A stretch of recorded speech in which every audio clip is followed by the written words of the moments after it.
A flight attendant strapped a black teen into his seat and viciously attacked him with a fork, but seconds later, his father unleashed a fury that no one on board will ever forget. What happened next will leave you speechless. He tied a child to a seat and used a fork like a weapon, sure his uniform would shield him. Subscribe if you believe no one is above the law. The baby stirred first. A faint rustle inside the carrier pressed against Raymond Epps's chest, breaking the low hum of the aircraft. Raymond tightened the strap across his shoulder with the same careful precision he had once used to adjust the sling of a rifle. Nazir's head shifted against the fabric, a soft whimper caught between sleep and wakefulness. Raymond rocked instinctively, his hand pressing gently against the baby's back, his body leaning into the motion with muscle memory born of countless nights pacing dimly lit rooms. The sound of the engines droned steady and constant, but beneath it there was another rhythm, subtle yet gnawing, a rhythm of eyes. From the moment Raymond stepped onto Crescent Skyway's Flight 904, he had felt the stare.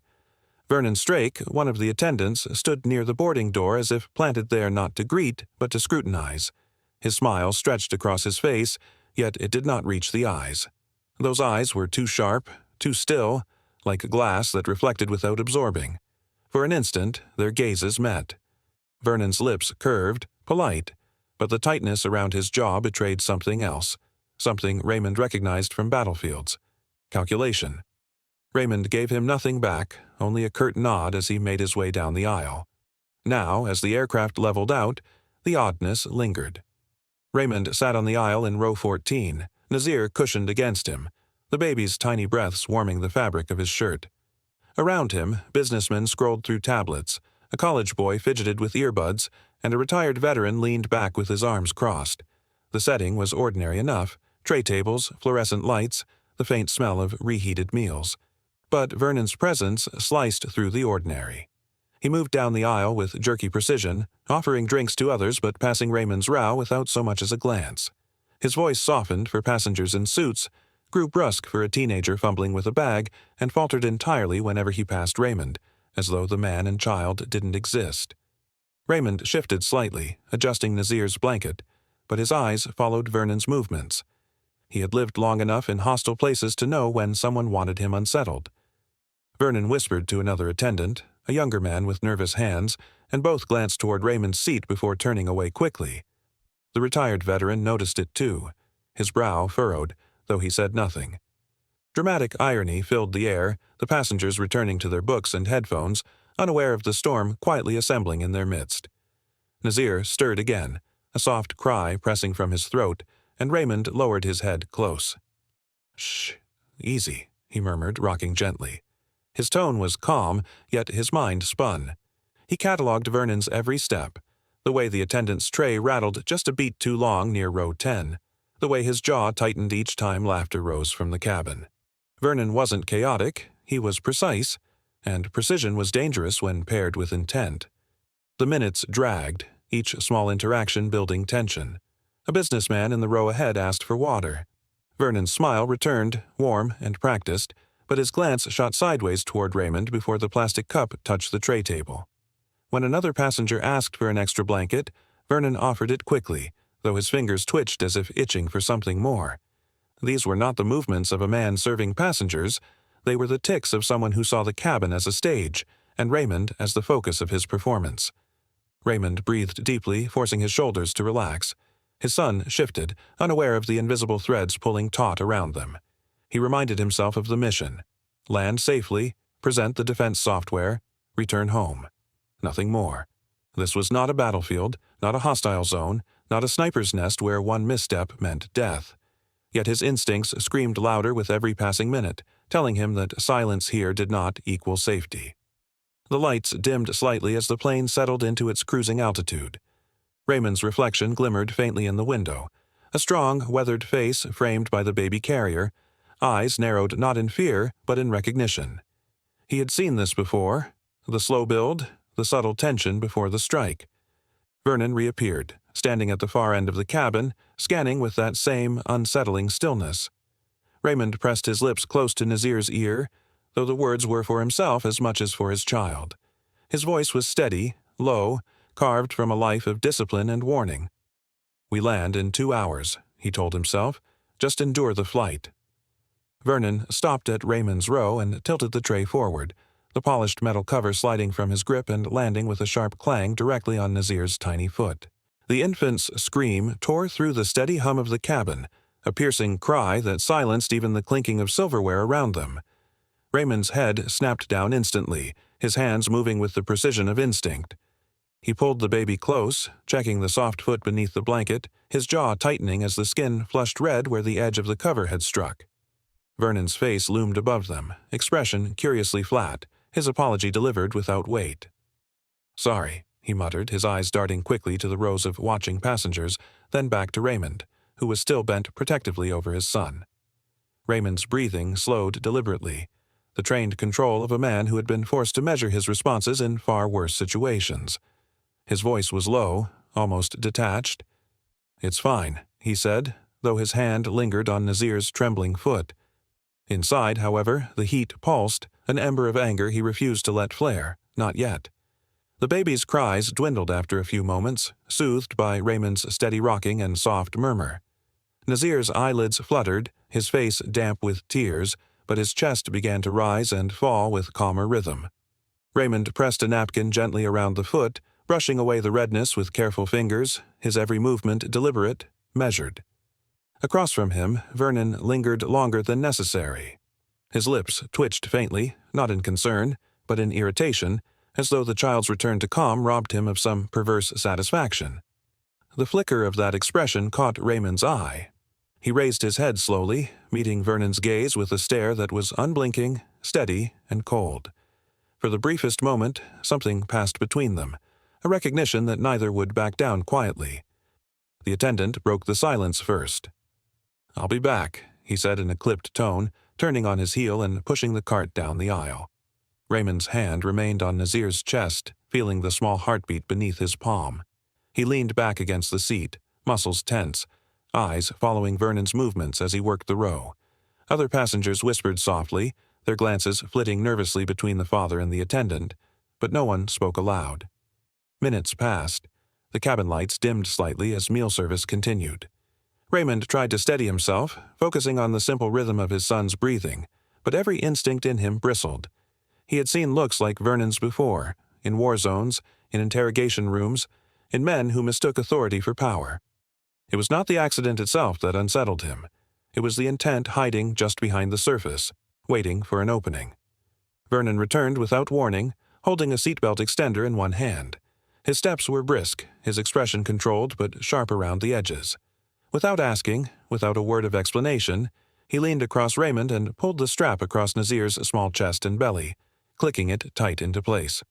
The sudden pressure pinned the infant against the seat, his body arching slightly in discomfort, a muffled whimper escaping his lips. Raymond's hand shot forward, gripping the strap, his body turning sharply toward Vernon. "You don't do that to a child," he said, his voice firm, rising with a rare edge of anger. His eyes burned with the force of it, not a shout, but a controlled warning. Vernon's face did not shift. His voice, low and clipped, carried just enough to reach the ears of passengers nearby. "FAA safety rule," he declared. "Infants need to be secured. Don't question my authority." The words hung in the air, a command wrapped in procedure, but the tone behind them was not protective. It was challenging, baiting. Around them, passengers turned in their seats. A businessman 2 rows ahead craned his neck, his brows furrowed, but he said nothing. A young man across the aisle opened his mouth as if to speak, then closed it quickly, retreating into silence. The weight of collective hesitation pressed down like a second cabin pressure. Raymond's fingers moved deliberately, unclasping the extender with a precise click. He pulled it away, laying it gently aside before reaching to lift Nazir back into his arms. His movements were calm, but his eyes never left Vernon's. The stare was not merely protective, it was a line drawn, a barrier that pulsed with unspoken consequence. For a moment, the cabin was silent except for the drone of the engines and the faint rustle of clothing as passengers shifted uneasily in their seats. Vernon's hands tightened around the extender, the knuckles paling, his jaw locked. He looked ready to speak again, but Raymond's voice cut through the silence first, controlled and sharp as a blade. "Don't touch my son again." The silver fork struck with terrifying precision, plunging into the soft flesh of Nazir's tiny leg before anyone could process what had just happened. The sound was not of metal against bone, but of innocence torn open, sharp, piercing, and horrifyingly real. Nazir's scream filled the cabin, rising above the drone of the engines, a sound so raw that it silenced conversations and turned every head within seconds. Blood spread quickly, seeping into the pale blanket wrapped around him, staining it with a violent red that seemed to bloom like a wound on the entire cabin itself. Raymond's body reacted before his mind could catch up. He lunged forward, arms outstretched, but Vernon had already recoiled, stumbling backward, his face twisted not with guilt, but with calculated performance. "He was choking," Vernon cried out, his voice raised in desperate theatrics. His hand trembled as he held up the fork like a prop in a poorly rehearsed play. "I had to dislodge it. I saved him." His tone was high-pitched, defensive, but lacked the weight of sincerity. Passengers gasped, some covering their mouths, others fumbling for their phones to record what had just happened. The sudden shift in atmosphere turned the cabin into a stage of chaos. A businessman 2 rows ahead dropped his glass, which shattered against the armrest, while a teenager clutched his phone tightly, already streaming the madness to whoever would watch. The air grew dense, every second drawn out by the wailing child and the metallic scent of blood. Raymond pressed a napkin against the wound, his hands trembling but steady enough to stop the bleeding. His eyes narrowed, every muscle in his face pulled taut as he looked at his son's limp cries, his tiny body shaking under the assault of pain. The Marine in him, the soldier trained to endure fire and fury, clashed with the father who now sat powerless in the face of something more primal than combat, watching his child bleed.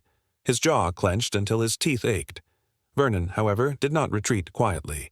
He used the distraction of Raymond's desperation to seize control of the narrative. He pointed with a quivering finger, his eyes wide, his tone rising with false authority. "Restrain him! He's losing control!" The words snapped like a whip through the cabin, carrying the weight of authority that so many passengers instinctively obeyed. From the back, a flight marshal stood, his badge visible on his belt, his steps deliberate as he advanced down the narrow aisle. His expression was conflicted, his gaze flicking between Vernon's trembling fork and Raymond's blood-stained hands.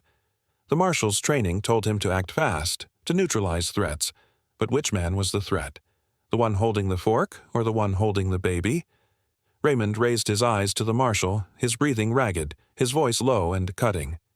"He hurt my son," he whispered, not in panic but in a chilling calm that carried the weight of truth. His words were not shouted, but they hung in the air heavier than Vernon's desperate cries. His stare locked with the marshal's, a silent challenge, a soldier's call for judgment. Nazir whimpered weakly, his cries fading into soft gasps. The sound struck Raymond harder than any battlefield wound ever had. He pressed the napkin tighter, whispering soothing words to his son, though his voice trembled with fury. "Hold on, Nazir. I've got you. I won't let go." His body shook, but it wasn't from fear. It was from something far deeper, something fractured inside him that could not be mended by logic or calm. Around them, passengers shifted in their seats, torn between fear and outrage. A man in the aisle seat muttered, "That wasn't choking." "I saw it." Another whispered, "He stabbed the baby." But no one moved closer. The weight of responsibility now rested squarely on the marshal, whose hesitation stretched every second into an eternity. Vernon's eyes darted around the cabin, desperate for support. "You all saw it," he shouted, sweat dripping from his forehead. "He's dangerous. He's out of control."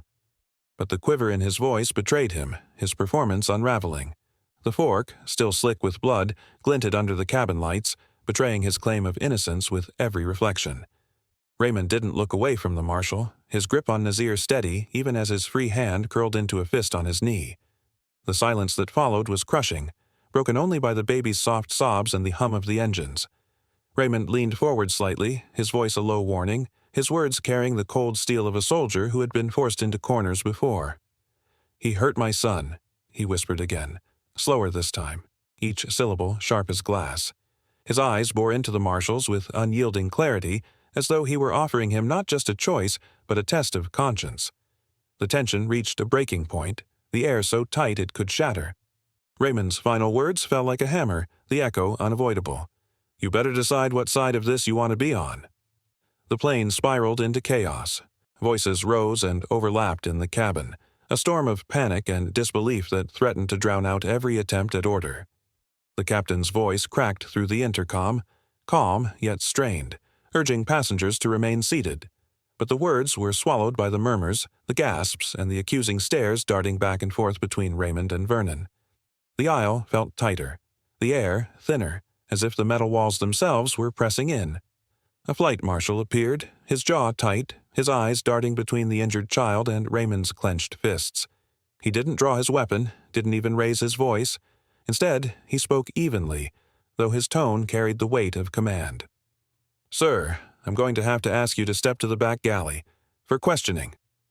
Raymond looked down at Nazir, cradled in the arms of a passenger, a middle-aged man in a suit who had offered his seat earlier, but now hovered protectively beside a young nurse. She held the baby with practiced gentleness, pressing cloth to the small wound, whispering reassurances as though the infant could understand. Nazir's tiny chest rose and fell unevenly, his whimpers barely audible above the clamor. Raymond's heart pulled him toward his son, but his mind, the disciplined, calculating mind of a soldier, forced him to pause. He studied the marshal. The man wasn't hostile, just uncertain, caught between protocol and humanity. Raymond raised his hand slightly, palms out, signaling cooperation. "Fine," he said, his voice steady though his pulse hammered in his ears. "But my son stays here, with them." He nodded toward the nurse. The marshal hesitated, then gave the smallest of nods. The walk down the aisle felt endless.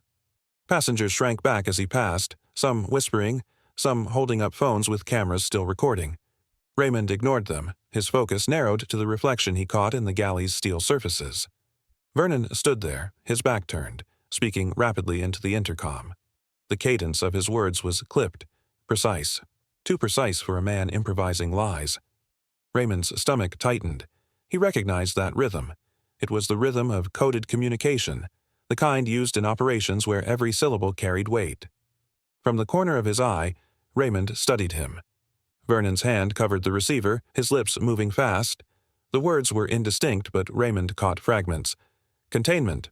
Package. Confirm." His pulse quickened. This wasn't a breakdown of a disturbed man. It was a playbook, rehearsed and executed under pressure. Raymond lowered himself into a galley jump seat as ordered, but his mind was already racing, stitching together the pieces. If Vernon wasn't acting alone, if he was reporting to someone beyond this cabin, then the stabbing was only part of something larger. The real threat might not even be visible yet. The marshal lingered by the galley door, arms crossed, pretending vigilance but clearly uneasy. Raymond let silence stretch, waiting for the right moment. Then, with deliberate calm, he stood. "I need the restroom," he said. His tone carried no request, only the quiet certainty of a man used to being obeyed. The marshal hesitated, but the turbulence of the moment worked in Raymond's favor. "Make it quick," the man muttered, gesturing toward the narrow corridor. Raymond moved with steady steps, passing the lavatory door without slowing. Instead, he slipped into the service bay, the narrow utility passage that most passengers never saw. The air smelled of metal and cleaning chemicals. Dim lights buzzed overhead. He waited, listening, until the footsteps of the marshal faded into the noise of the cabin. Only then did he act. From his laptop bag, Raymond retrieved a compact screwdriver, no larger than a pen. His fingers worked with precision born of repetition, prying open the latch of the underfloor cable hatch. A faint hum of electricity spilled into the silence as the panel shifted. Wires, red, blue, and black, snaked through the space like veins feeding the body of the plane. Raymond crouched low, his breath steady, his eyes sharp. Every part of him remembered. The long nights in deserts where silence was survival. The missions where one cut wire meant the difference between life and annihilation. He traced the circuits with his fingertips, recognizing patterns, redundancies, backups. If Vernon was signaling through this system, it was here that his lifeline pulsed, and it was here that Raymond would sever it. He closed his eyes for a moment, picturing Nazir's tiny body trembling with pain. The sound of that scream had branded itself into his skull, a sound no father should ever hear. The rage was there, waiting, but he kept it in check. Rage alone was useless. Precision, that was his weapon now. Voices echoed faintly through the bay walls. Vernon's voice again, sharper now, rising with frustration. Raymond couldn't make out the words, but the urgency was clear. Time was running short. He tightened his grip on the screwdriver, adjusted his stance, and whispered to himself, each word steady, each syllable deliberate. "You stabbed my child," he said softly, staring at the wiring. "Now I'm going to cut out the part of this system that protects you." The syringe gleamed under the harsh cabin lights as Vernon stepped into the narrow aisle, his hand steady in a way that betrayed cold intent. The clear liquid inside shimmered as the plunger pressed ever so slightly, a bead forming at the needle's tip. His voice was loud enough to carry but calm, rehearsed, as though he had been waiting for this exact moment. "He's in shock," Vernon announced, his eyes sweeping the row of passengers who were already leaning away from him, uncertain and uneasy. "The baby needs to be sedated, or his body won't handle the trauma." The words landed like lead in the confined space, but before the syringe could inch closer, the nurse, an older man with broad shoulders and worn hands, threw his arm out, blocking Vernon's advance. His face was pale but determined, his jaw tight as he spoke through clenched teeth. "You're not touching this baby again?" The defiance in his voice cut through the murmurs around them. The passengers, many of them holding up phones now, recorded in silence. Some shifted uncomfortably in their seats, torn between fear and outrage.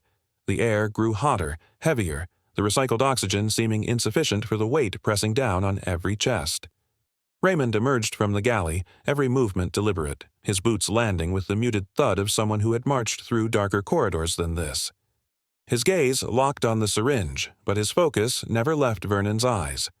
His son was behind him, unconscious but breathing shallowly, the blood-stained blanket like a wound stretched across the aisle.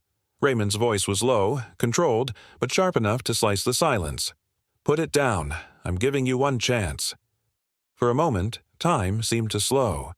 Vernon turned his head, his smile twisting unnaturally, like a man savoring control even as it slipped from his grasp. He let the syringe tilt, pressing the plunger just enough for the droplet at the tip to swell, catching the light. He wanted everyone to see. "You're too late," he said with a hiss of triumph, his tone mocking, calculated to burrow into Raymond's mind and set fire to his restraint. Raymond didn't blink. His eyes, dark and unyielding, reflected a calculation born of years under fire. He could see the faces of the passengers in his periphery, the businessman clutching his briefcase as though it were armor, the teenager pressing both hands over his mouth to stifle a cry, the young father 2 rows back who hugged his toddler tighter as if the danger might leap from one child to another. All of them looked to Raymond, but he did not look back. His world had narrowed to Vernon, the syringe, and the fragile line between survival and catastrophe. Nazir made a faint sound from behind the nurse, a whimper so small it nearly drowned beneath the hum of the engines. To Raymond, it roared louder than a battlefield. His hand twitched at his side, aching to lunge, to disarm, to end. But years of discipline held him in check. Vernon wanted chaos, wanted Raymond to act first, to be seen as the aggressor. Every muscle in Raymond's body trembled with the effort of holding back. The passengers' phones recorded everything now, dozens of red dots blinking like tiny watchful eyes. Every second stretched taut, the suspense unbearable. Vernon's smirk widened as if he relished the tension, as if each heartbeat was proof that he still controlled the cabin. He raised the syringe slightly higher, his arm stiff, his grip sure. "This is the only way," he insisted, his voice carrying the eerie certainty of a man who believed his own lie. Raymond's breath slowed. He didn't answer, didn't argue. His silence was its own weapon, a reminder that his strength was not in words but in action. Action calculated and exact. The nurse glanced at him briefly, a flicker of trust in his weary eyes, as though he too realized that this standoff was nearing its end.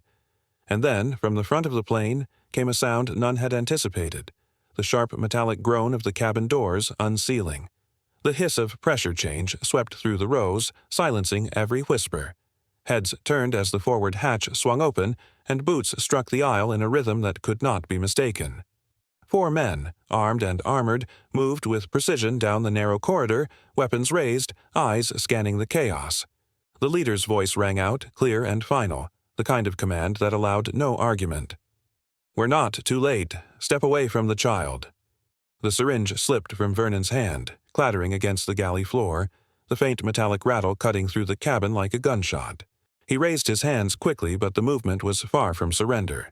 His eyes darted left and right, wild and fevered, searching for an escape route, a loophole, anything that could reverse the tide now pressing against him. His voice rose, shrill and unsteady. "I was doing my duty," he shouted, the words tumbling out in a blend of anger and desperation. That child was a disturbance. He was screaming. His chest heaved, the veins at his temple bulging as if his body itself was rejecting the lie.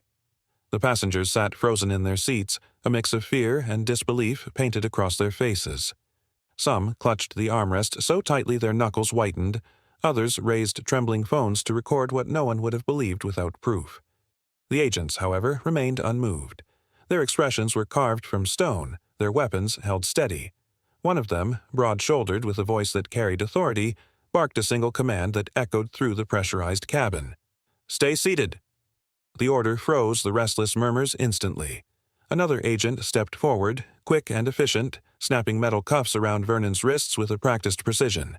The sharp click of steel closing sealed his fate as he was shoved face first against the galley wall.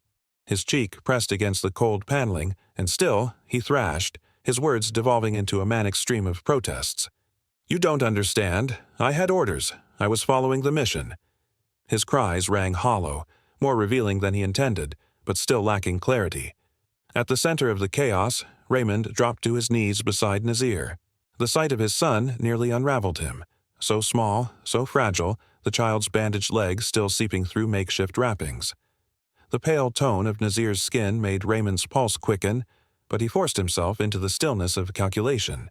His hands, trained by years of combat and crisis, moved with care as he steadied the child's body, his broad frame shielding him from the eyes that crowded closer. Nazir's breaths came shallow but steady, his tiny chest rising and falling in rhythm that brought a fragile thread of relief. The nurse, still kneeling close, had sweat streaming down his temple as he pressed firmly against the wound with sterile cloth.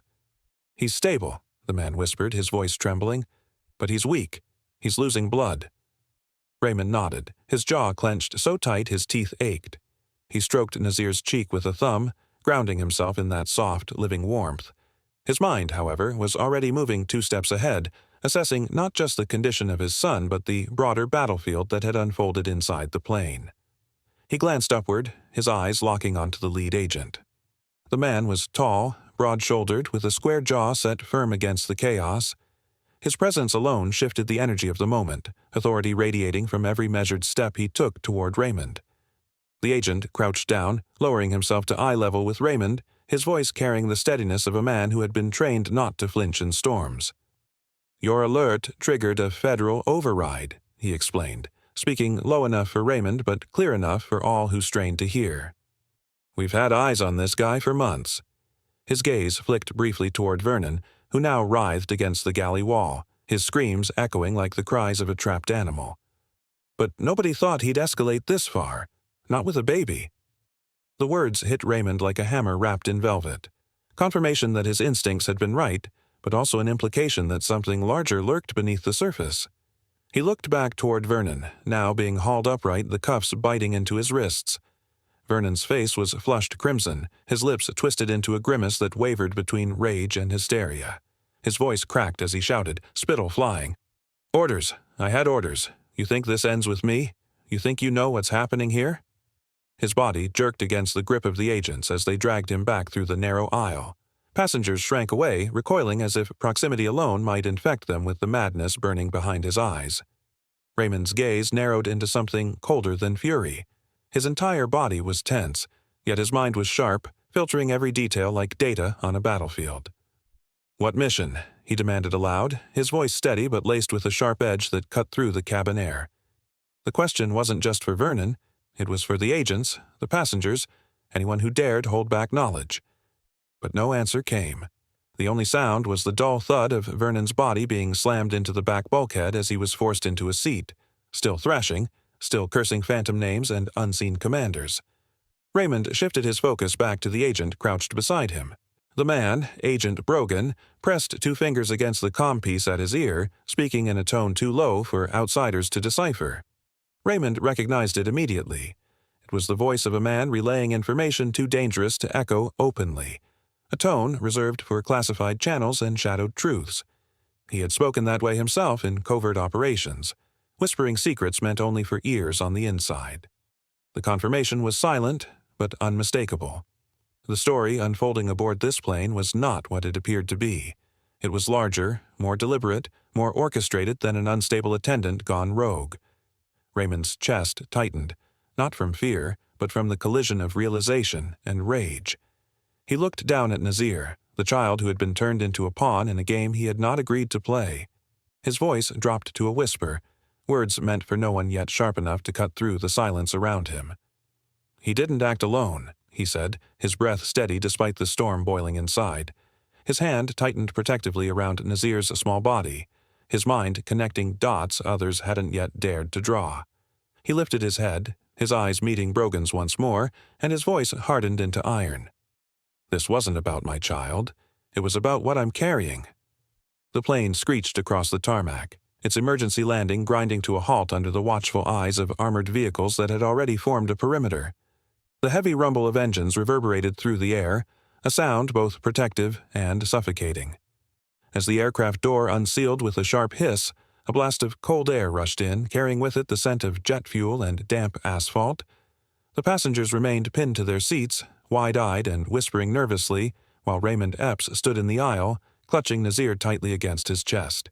His fists were white around the straps of the baby carrier, his jaw set like stone. Every instinct screamed at him to fight, but the sight of military rifles trained on the plane forced him to measure his next move. This was not chaos anymore. This was control, federal control. The second Raymond stepped down the metal stairs, soldiers closed in with calculated precision. Their movements were silent but tense, boots pounding the ground in unison. He kept his eyes sharp, reading their faces, searching for cracks, but they were professionals, cold, unreadable. Nazir stirred weakly in his arms, his tiny body pale and fragile. Raymond's chest tightened. For the first time in years, he felt powerless. A medic in combat fatigues broke through the line, his voice clipped but urgent. "Sir, we need to take him. He'll get faster care at the field hospital." Raymond hesitated. His entire being resisted the idea of letting anyone take his son. His muscles tensed, shoulders squaring as if daring them to try by force. The medic met his eyes, not with dominance, but with urgency. "You don't have time to doubt me. He's losing blood." The words cut through the fog of suspicion like a blade. Raymond exhaled sharply, lowering his head in reluctant trust. Slowly, he unbuckled Nazir and placed him into the medic's arms, watching as the infant was rushed toward the waiting helicopter. The rotor blades whipped the air into violent gusts, stinging Raymond's face as the chopper lifted off, carrying his son into the night sky. He stood motionless, his fists tightening until the knuckles cracked.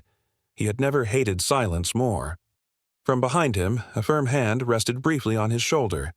Agent Brogan, the lead marshal who had intervened on the plane, leaned close. "First, your son gets care," Brogan said, his tone steady but almost paternal. "Then, we talk." His words were meant to anchor, but to Raymond they sounded like a leash. He pulled away, stepping into the shadowed hangar that loomed before him. Inside, the space was cavernous, echoing with the metallic clatter of boots and the hum of surveillance equipment. Bright floodlights illuminated a command post hastily assembled at the center. Screens flickered with aerial maps and passenger manifests. Men in headsets moved with precision, their clipped updates filling the air with static tension. Yet the atmosphere shifted when another figure entered. A man in a perfectly pressed gray suit strode across the concrete floor with quiet authority, his shoes clicking sharply against the ground. His hair was silver at the temples, his expression carved from stone. Raymond recognized the type instantly, bureaucrats who never dirtied their hands yet pulled strings that decided life and death. The man didn't rush. He moved with the confidence of someone who knew he owned the room. "Mr. Epps," he said finally, his voice low but cutting, carrying easily through the cavernous hangar. The name was less a greeting than a summons. He stopped only a few feet away, eyes narrowing with cool calculation. "I am Commander Felix Gran, Homeland Strategic Intel." His gaze flicked briefly toward the departing helicopter before settling back on Raymond. "You were not the target of a random assault." The words hung heavy in the air. Raymond's lips pressed into a hard line, his chest rising with controlled breaths. "Then what was it?" His voice was rough, the question more accusation than inquiry. Gran's expression didn't change. "The flight attendant was a plant," he said evenly, embedded by a radical splinter faction targeting defense personnel. He spoke with clinical detachment, like someone discussing numbers on a page, not blood on a child's skin. Raymond's body stiffened. His voice was low, simmering with restrained fury. "You think he stabbed my child for politics?" He took a step closer, his eyes searching Gron's face for even a flicker of humanity. There was none. "They wanted to stop your software from reaching the summit," Gron replied, unflinching. "It's too powerful, too protective. You're a threat, so they made it personal." He clasped his hands behind his back, posture unyielding as if his explanation should be accepted as sufficient justification. The silence that followed was heavy, stretching like a taut wire ready to snap. Soldiers in the background pretended to focus on their tasks, but even they seemed to sense the weight of the moment. Raymond's heartbeat thundered in his ears, each thump reminding him of the tiny chest he had just surrendered to strangers. When he finally spoke, his voice dropped into something deeper, something lethal. His eyes burned with a light that made even Gron's steel composure falter for a fraction of a second. "They made a mistake," Raymond growled. His fists unclenched slowly, but the tension in his stance promised violence. "I don't run. I retaliate." He heard a black infant and thought the cabin would stay silent until witnesses, footage, and a father's resolve stopped him cold. If you believe every act of cruelty deserves a reckoning, hit subscribe. Justice starts here. The steel door clanged shut behind Raymond, and the sound echoed through the concrete walls of the Blacksite safehouse. The fluorescent lights above buzzed faintly, casting a sterile glow across the small operations room. A long table dominated the space, its surface littered with photographs, encrypted chat logs, and schematics pulled directly from the seized airline systems. Raymond stood over it, his posture rigid, his fists braced on the edge as he studied every detail with the same intensity he once gave a sniper's scope. His face was stone, but inside his thoughts churned like a storm.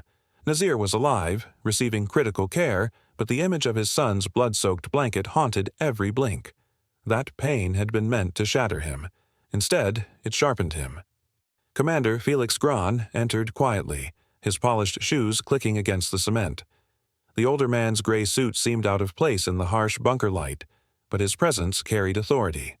He slid a dossier across the table. "These are the recovered communications from Vernon's device," he said, his voice low and measured. "You'll want to see this." Raymond opened the folder and scanned the printed sheets. Each message was precise, coded with military-like structure, but the names stood out like scars. 2 others on Flight 904 were involved.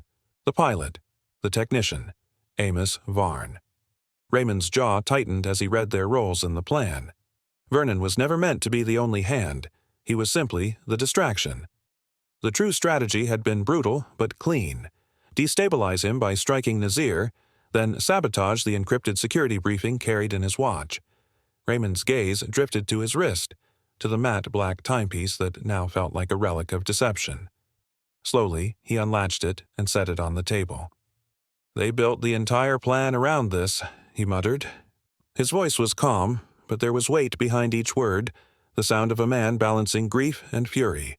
He tapped the watch face, which displayed nothing more than a dead screen. "What they didn't know," he added, a faint edge of grim satisfaction breaking through, "is that it's a decoy." Gron raised an eyebrow, folding his arms across his chest. "Explain." Raymond lifted his eyes from the watch, and for a moment, his soldier's precision softened into something sharper, his father's instinct. "This isn't the real drive," he said. "The data they wanted never touched this shell. It's built with a self-wipe protocol, a lure for anyone desperate enough to pry it open. The actual program is hidden where they'd never look." Gron leaned forward slightly, his gaze pressing for clarity. "Where?" A humorless smirk tugged at Raymond's lips. He straightened his stance and clasped his hands behind his back, the old posture of military debriefing returning to him. "Nazir's hospital bracelet," he said. "They stabbed the decoy." The words hung in the air, heavy with irony. Gron didn't smile. His expression remained grim, as if carved in stone. He began pacing the perimeter of the room, the echo of his steps amplifying the silence. "You think this is a victory?" he said, stopping to face Raymond directly. "But understand this. They underestimated you once. They won't again. The fact that they involved a child means they're willing to breach every line of morality. That kind of enemy doesn't stop." Raymond studied him, his eyes narrowing slightly. "You're saying they'll come again?" Gron nodded slowly. His voice dropped lower, the words dragging like weights. "And next time, they won't miss." A long silence followed. Raymond inhaled deeply, pressing his palms flat on the table, staring down at the photographs of the conspirators. Their faces blurred together into one image, the face of threat itself. He thought of Nazir in the hospital bed, his chest rising and falling with fragile breaths. For a moment, doubt threatened to creep in. Was he endangering his son by continuing to fight? But then, the doubt hardened into something unbreakable. He remembered Vernon's fork glinting under the cabin light, remembered the blood that had stained Nazir's blanket, remembered the lie shouted across the aisle. He was choking. Raymond stood, his full height casting a shadow across the table. His voice carried a new weight, not the restrained tone of a man playing defense, but the conviction of one choosing war. "I'm not here to defend anymore," he said, his eyes locked on Gron's. "I'm here to dismantle them." Raymond pressed his back against the rusted metal wall, the sharp scent of oil and salt water filling his lungs. The service port in Halvick County had long since lost its official purpose. Its docks were splintered, warehouses hollowed out, and cranes stood like broken skeletons against the night sky. The only sounds were the groan of water slapping against pylons and the low hum of generators hidden inside. He had entered quietly, slipping past a distracted guard with nothing more than a borrowed badge and the steady hand of a silenced pistol. Every step inside the facility carried the weight of his training, controlled breathing, measured movements, and the instinctive awareness of unseen eyes.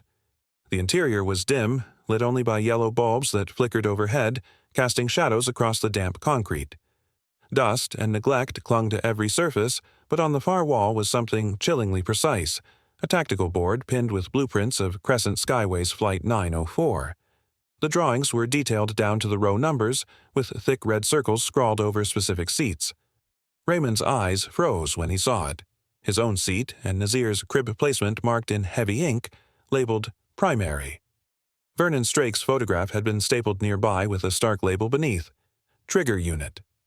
Raymond's jaw tightened, his stomach twisting at the sight. But the board revealed more than just him. Alternate marks dotted the layout, seat numbers tied to a scientist and a retired general, both names scribbled with notes like Asset Risk and Secondary Disruption. The realization sank into him like lead. Nazir had not been chosen out of chance. He had been the opening move in a calculated chain designed to spread terror. Raymond snapped several pictures with his encrypted device, his pulse steady but his eyes burning with restrained fury. He uploaded the files directly into Gron's secure channel, his fingers moving fast, knowing every second risked exposure. His mind raced with questions. Why stack so many potential targets on one flight? Why mark Nazir, a child, as the one to break first? He could almost hear Vernon's sneering voice in his head, and it made his grip on the pistol tighten. He turned toward the exit, ready to vanish back into the shadows, when the sound of boots scraping against concrete halted him. His instincts reacted faster than thought. He ducked behind a pillar, raising his weapon just as a figure emerged from the far doorway. Amos Varn. The technician's wiry frame was tense, his eyes scanning the room with the jittery sharpness of a cornered predator. A rifle dangled from his shoulder, his finger twitching near the trigger. Raymond stepped out, weapon steady. "Don't," he warned, his voice low, the kind of tone that carried both command and promise. Varn froze, but his paranoia flared in the twitch of his lip. "You shouldn't be here," he spat, his words sharp and frantic. His eyes darted to the board, then back to Raymond. "You don't know what you're part of." Raymond's silence pressed heavier than words. Then, in one controlled motion, he squeezed the trigger. The silenced shot cracked softly, grazing Varn's leg. The man buckled, slamming into a crate, his weapon clattering across the floor. Raymond advanced, his boots echoing like a steady drumbeat, weapon fixed squarely on Varn's chest. Pinned, Varn's breaths came ragged, his eyes burning with a mix of pain and defiance. Raymond crouched low, the pistol's muzzle just inches from Varn's temple. "Why a child?" he demanded, his voice thick with the weight of fury and grief. The question hung in the air like a blade, heavier than any bullet. Varn swallowed hard, his hand clutching the bloody graze on his thigh. For a moment he hesitated, torn between fear and defiance. Then, with a bitter smile that revealed too much truth, he whispered hoarsely, Fear spreads faster when innocence bleeds. His words were calm, almost rehearsed, like a doctrine carved into him by something larger than himself. Raymond's eyes narrowed, his breath steady though his heart thundered. He saw the conviction in Varn's face, the kind that did not come from one man's madness but from an entire network feeding it. He leaned closer, his voice like steel drawn from a sheath. "Then let me show you what fury spreads when innocence fights back." Raymond entered the summit hall like a man stepping onto a battlefield. The sharp click of his shoes echoed across the marble floor, cutting through the low hum of chatter and clinking glasses. 100 pairs of eyes followed him as he strode toward the podium, his presence arresting in its rawness. His wrist bore the black watch that carried his software, his face carried bruises that had not yet faded, and from his jacket pocket a soft fold of fabric protruded, the baby blanket he had refused to leave behind. The sight unsettled some, intrigued others. The room, filled with high-ranking officials, scientists, and defense leaders, had been expecting a technical presentation. Instead, what they received was the aura of a soldier walking straight from the wreckage into their midst. He placed both hands on the podium and leaned forward, his shoulders squared but heavy, as if carrying the weight of every scream that had pierced the plane's cabin. The murmur of the crowd died down in seconds. He did not need to call for silence. It obeyed him. His voice, when it came, was calm but edged with steel. "The software I've brought," he began, his tone steady but resonant, "is not just code. It is protection. It is proof that we cannot allow terror to rewrite our thresholds for pain." For a moment, only his words filled the chamber, bouncing against the polished walls like measured gunfire. Faces stiffened, pens froze above notebooks. This was not the detached language of algorithms and data sets. It was the language of survival, of wounds still fresh. Raymond paused, letting the weight of his words sink into the silence, and then continued. "I want you to understand something. On Flight 904, this wasn't about a malfunction or a rogue man having a bad day. It was deliberate. It was calculated. It was aimed at me, through the smallest, most vulnerable life I hold dear." His hand brushed the edge of the folded blanket, a subtle gesture, but one that anchored his story in stark reality. The audience shifted uneasily. They had heard whispers about the incident, some already labeling it an exaggerated rumor. But as Raymond's eyes moved from face to face, unflinching, the truth struck harder than any headline. His voice lowered, drawing them in.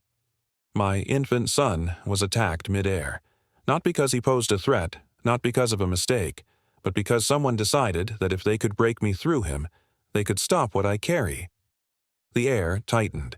A few men coughed nervously, trying to shake off the chill. Others leaned forward, compelled despite themselves. Then, as Raymond spoke, the tall figure of Commander Felix Gran appeared at the back of the hall. He did not interrupt, did not make a scene. He simply stood, arms folded, his eyes locked on Raymond. And when Raymond noticed, he gave the faintest nod. A signal, not of approval, but of confirmation. The message was clear. He was not alone in this fight. Raymond gripped the podium tighter, his knuckles pale against the dark wood. The nod fueled him. "You trust your skies, your borders, your systems. You believe safety is woven into routine, but routine can be shattered in an instant. A fork, something as simple as that, was turned into a weapon against a child. And for what? To send a message? To rattle us into fear? If that is what they thought, then they misunderstood something far more dangerous than any of their tactics." He straightened, his shoulders rising as though shedding a weight. The tension in the hall thickened, every breath measured. He let the silence draw out until anticipation clung to the air like static before a storm. Then his voice rose, not with rage, but with unshakable clarity. "They tried to break me by bleeding my child. What they broke instead was their own timeline." The crowd was motionless, eyes wide, hearts pounding with the unspoken understanding that the story they had just heard was not merely a recollection, but a declaration. Raymond leaned in one final time, his gaze cutting through every layer of skepticism, fear, and doubt in the hall. His final words fell like the strike of a gavel, sharp and irreversible. "Because I didn't land that day, I began an operation." Raymond's words ignited more than applause. They lit a firestorm that burned through closed-door agencies and shadowed networks like sparks leaping across dry brush. The echo of his speech still hung in the summit hall when senior officials began to approach him one after another, their voices low, their hands firm on his shoulder, their offers veiled in urgency. Promises of investigative immunity, classified clearances, and lucrative security contracts were laid at his feet like bargaining chips on a table. Yet Raymond, his eyes still steady from the weight of what he had confessed, brushed them aside with the same calm restraint he once carried into battlefield negotiations. He wanted none of it. He asked only one question, his tone measured, his jaw locked as if carved from stone. How many others like Vernon are still embedded? The silence that followed was heavier than any applause. Commander Gran, who had stood quietly at the edge of the crowd, finally stepped forward. His voice was clipped, professional, but his eyes betrayed the truth. "We don't know. Not yet." The admission landed like a hammer. Raymond didn't press further. He didn't need to. The absence of certainty spoke louder than any reassurance could have. That night, in the quiet hum of the hospital's critical care wing, Raymond sat beside Nazir's crib. The glow of the monitors painted his face in alternating washes of green and amber. His son's small hand rested in his palm, fragile yet warm, a living tether pulling him back from the abyss. Doctors had assured him that Nazir would make a full recovery, but the scar, thin and permanent along the tender skin of his thigh, would remain. Raymond stared at it with an expression that mixed sorrow and resolve. To others it would be nothing more than a blemish, but to him it was a seal, a brand that marked the line he could never retreat across again. Survival had once been enough. Silence had once been protection. Not anymore. His secure tablet vibrated against the bedside table, the sharp tone breaking the fragile calm of the room. He unlocked it, the encrypted screen flaring open with cascading layers of green code. A message blinked into clarity, its sender unknown, its content stripped down to the bone. Vernon wasn't the only one on that crew. Look into ground crew ID 1479. Raymond's eyes lingered on the numbers. His breath slowed, his mind shifting into the tactical rhythm of an old soldier dissecting a target. ID 1479 wasn't a name, it was a ghost, a cipher. Whoever had sent the message knew enough to place him directly in the crosshairs of betrayal. He looked up, past the glass wall of the unit, scanning the hallway beyond. For the first time since Vernon's arrest, he felt not relief, but escalation. He leaned closer to Nazir, lowering his voice to a whisper, though the child lay deep in sleep. "They wanted this to end with him," Raymond murmured, brushing his thumb lightly across his son's small fingers. "But they don't understand me. They don't understand us." The machines beeped steadily, unaware of the storm gathering around the man seated at the crib. He thought back to Gran's words, to the officials circling like vultures after his speech. Offers meant nothing when the enemy had already seeped into the marrow of ordinary life, into uniforms, into service roles, into something as mundane as a ground crew ID. It wasn't the size of the scar on Nazir's leg that haunted Raymond, it was the truth of what it represented. They had chosen a child to bleed because innocence made the strongest weapon, and if they had done it once, they would do it again. His hand tightened into a fist around the tablet. The message glowed faintly against his knuckles, its words etched deeper into his resolve with every passing second. Somewhere in the folds of Crescent Skyway's operations, another man had hidden himself in plain sight. Another Vernon waiting to strike. Another line of defense breached not with bombs or bullets, but with shadows and deception. The room seemed colder now, the fluorescent lights harsher, the air heavier, yet Raymond's posture straightened, his focus sharpening into a singular point. He had spent his life reacting, defending, protecting, enduring, but the scar on his son's thigh, the message on his screen, and the hollow certainty in Gran's eyes fused into something unshakable. He stood slowly, careful not to disturb Nazir's rest. For a long moment he simply watched his child breathe, the rise and fall of his small chest a fragile rhythm against the steel weight of the world. Then he whispered, the words low, dangerous, and final. "They wanted a war," he said. His reflection in the glass stared back at him, cold and unyielding. His grip on the tablet tightened until his knuckles paled. "They're about to see one." Gunfire cracked across the dockyard before dawn, the sharp sound echoing off rusted cranes and stacks of abandoned shipping containers. Raymond Epps moved with precision through the fog, his body low, his breath controlled, his silenced sidearm steady. Every step was calculated, every glance measured. This was no reckless charge, it was a hunt, and he was the predator. Lucas Vane shadowed him on the flank, his lean frame blending into the shadows like a wolf among trees, while Elias Creed monitored from the rear with a portable signal interceptor balanced on his knees. Their target was Harlan Breck, a man whose name had surfaced from coded manifests tied directly to Ground Crew ID 1479. Breck had not run far, only to New Trenholm, a coastal dockyard thick with the smell of salt and oil, where he surrounded himself with smugglers who mistook loyalty for fear. A guard leaned lazily against a container wall, unaware that his night would end before sunrise. Raymond struck silently, his arm snapping forward, the silencer whispering death before the man could raise an alarm. Lucas dragged the body behind a crate, his expression unreadable as he gave a quick nod. Elias's voice crackled softly through the comms, his tone steady despite the tension. 2 heat signatures near the warehouse entrance, 1 pacing, 1 seated. Inside, I count 4 more, plus Breck. He's stationary, 2nd floor office, lights on. Raymond's jaw tightened. He wants to feel safe, he murmured, his voice low but edged with steel. That office is his throne. We'll pull it out from under him. His mind was already calculating entry points, fallback positions, the distance between Nazir's hospital crib and the target's heartbeat. Every move tonight was not only for duty but for blood already spilled. The first obstacle was timing.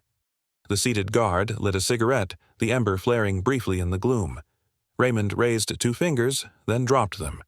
Lucas fired once, the suppressed shot snapping through the man's temple. The pacing guard turned, startled, but before sound escaped his throat, Raymond's knife found the soft spot beneath his chin. The body slumped silently. The way forward was open. Inside the warehouse the air was stale with dust and gasoline. Stacked crates lined the narrow aisles, shadows stretching long under the dim security lights.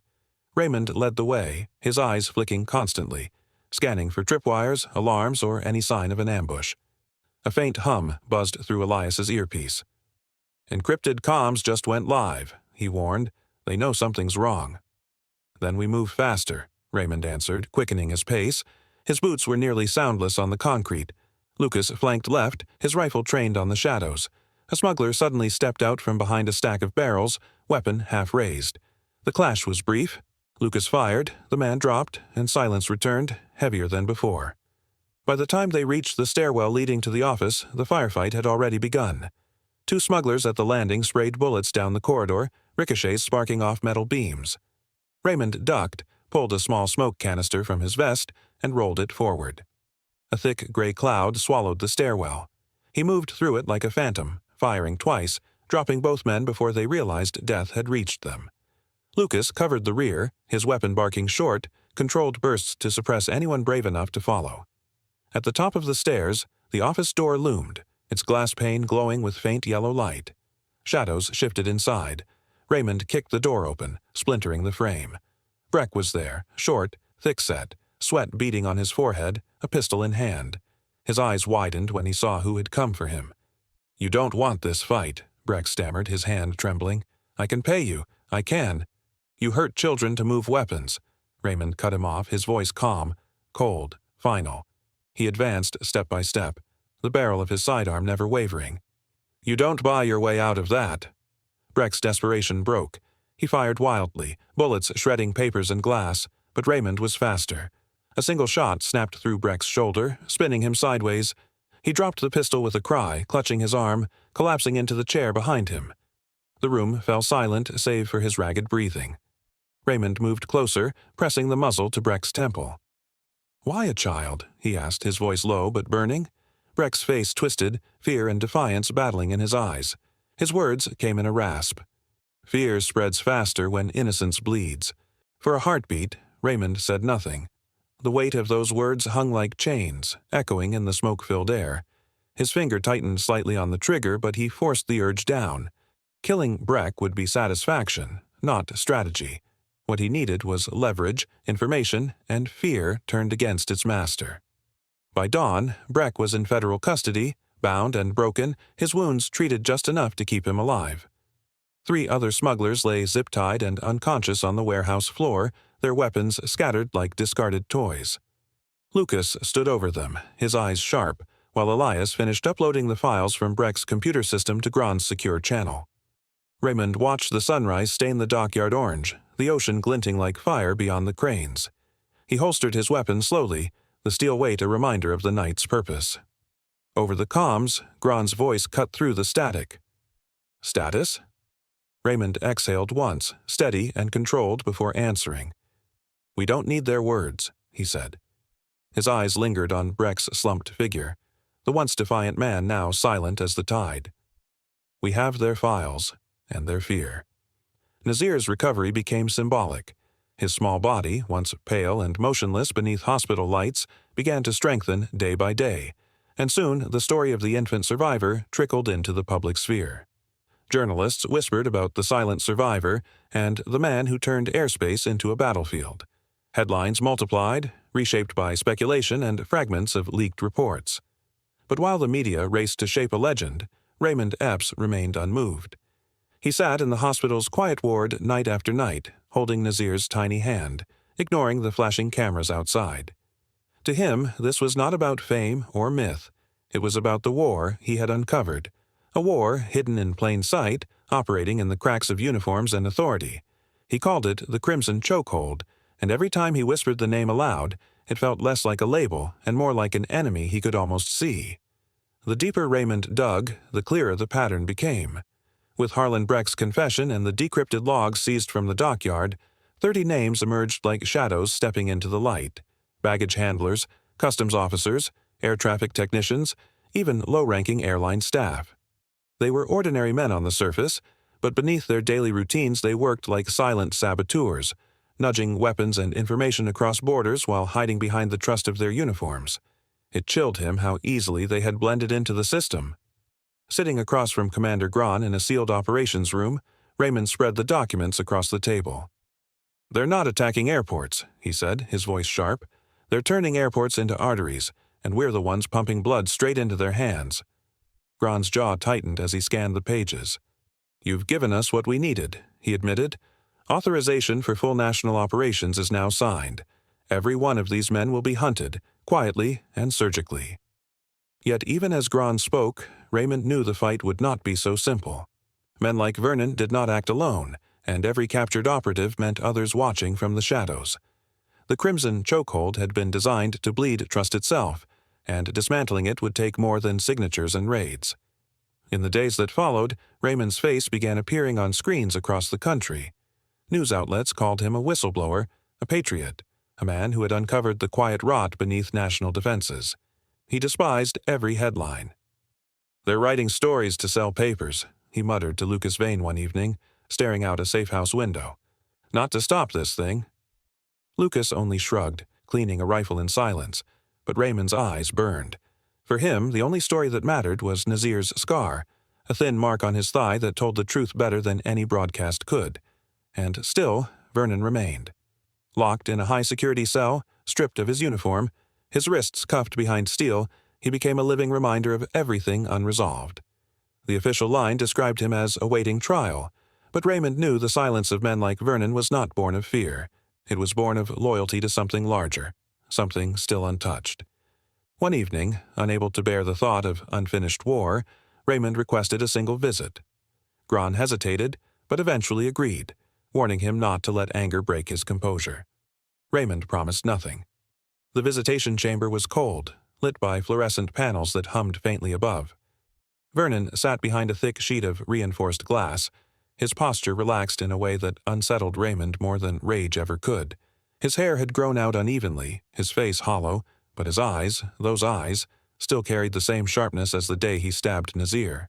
They were eyes that had looked at a child and seen a weapon, eyes that had chosen obedience to shadow orders over humanity.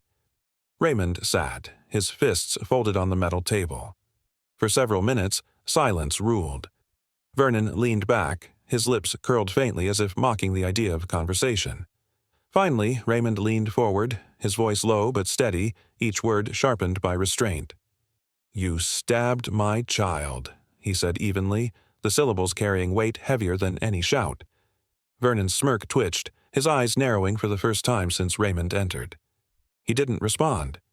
Raymond continued, his voice quiet, deliberate, every sentence slicing through the sterile air. "And now, every day, I'm carving away everything you built. His gaze never broke, piercing the glass as if it weren't there. For the briefest moment, Vernon's mask faltered. His jaw clenched, his shoulders tensed, and then came the smallest flinch, a crack in his silence. Raymond leaned back, the faintest trace of grim satisfaction on his face. He rose from the chair, never breaking eye contact. "That's the only sound I came for." Months had passed since the day that nearly tore his life apart, but for Raymond Epps, the echoes of that flight still lingered in every quiet room, every unexpected sound, every moment he saw his son's small scar. Crescent Skyways had rebranded under the weight of federal oversight, a new name painted across its fuselage, but Raymond knew the truth, that no matter the paint, the old shadows were never fully erased. The irony was heavy. The very software that Shadow Networks had tried to silence was now being implemented by the airline itself. It was his code, his vision, protecting skies they had once tried to control. But Raymond wasn't celebrating corporate victories. His victories were smaller, more profound, and they walked now on unsteady legs. Nazir had begun to walk. The first time Raymond saw it, the child took 3 hesitant steps across the nursery floor, his tiny hands reaching for the air as though grasping for a future only he could see. The sound of those steps, soft, uneven, but determined, carried more weight than any applause or medal Raymond had ever received. They were footsteps that told him survival wasn't just a word, it was a rhythm, a promise that life continued even when enemies had tried to steal it. The nursery walls, once heavy with silence and the memory of fear, now carried laughter. The walls were no longer battlegrounds of memory, they were alive with triumph. In those moments, Raymond found his focus hardening. He had not just survived the incident, he had been transformed by it. From his home office, surrounded by files and encrypted screens, he launched an independent watchdog group, First Pulse. Its mission was clear: expose sabotage, corruption, and hidden threats within the veins of national infrastructure. Unlike government branches mired in red tape, First Pulse would act swiftly, decisively. He did not brand it with his son's story, did not use Nazir's name or face for sympathy. He didn't need to. Those who knew the truth understood the fire behind the group's creation, and those who didn't would only see its results. One quiet afternoon, the house held a rare calm. The winter light filtered through tall windows, painting the room in pale gold. Nazir sat perched on Raymond's lap, small fingers gripping a wooden rattle, shaking it with all the defiance of a survivor too young to know the weight of his survival.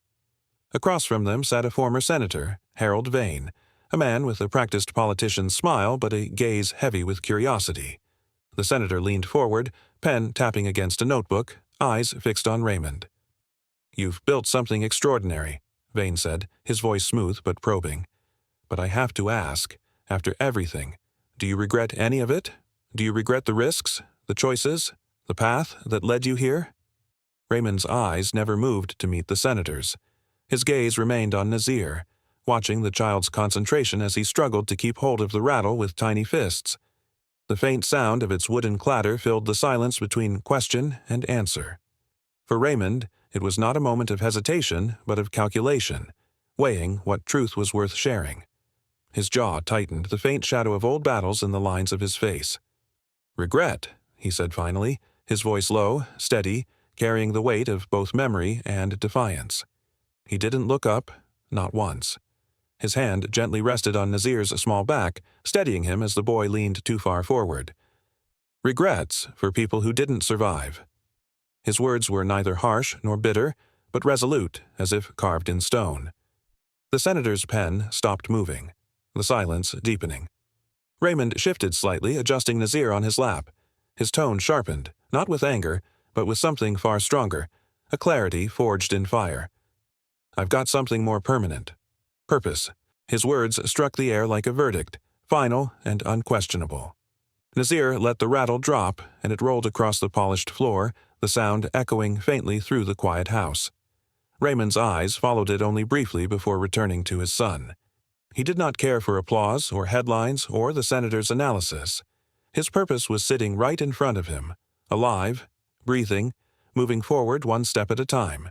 He leaned back, the faintest trace of a weary smile pulling at his lips, but his voice carried the weight of an oath.